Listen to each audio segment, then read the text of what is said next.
भाजपमध्ये त्यांचा अधिकृत प्रवेश ठरलेला आहे, काय सांगाल?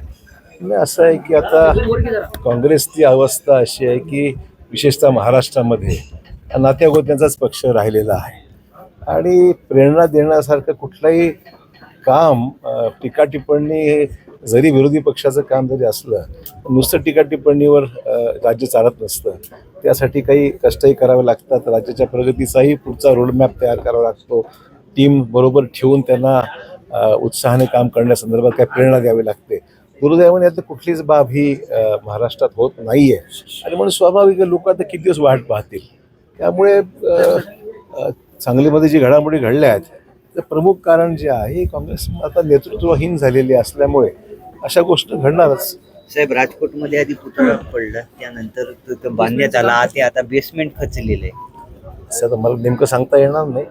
असं आता ज्या गोष्टी समुद्राच्या किनाऱ्यावर आहेत, वारं तीव्र आहे, ह्या सगळ्या गोष्टी लक्षात ठेवूनच हे सगळी कामं केली जातात.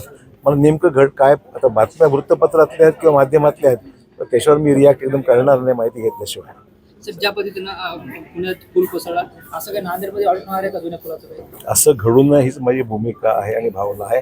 तुमच्या नजरेस काय असलं मला जरूर सांगा, आपण काळजी घेऊ. असं की शेवटी बांधकामं आहेत, काही बांधकामं आशात केली असतील, काही जुनी असतील. तुमच्या नजरेस काय असेल जरूर सांगा, कारण हे असं घडण्याच्या नंतर सांगण्यापेक्षा असं काही असेल तर मला जरूर सांगा, आपण तिथे काळजी घेऊ.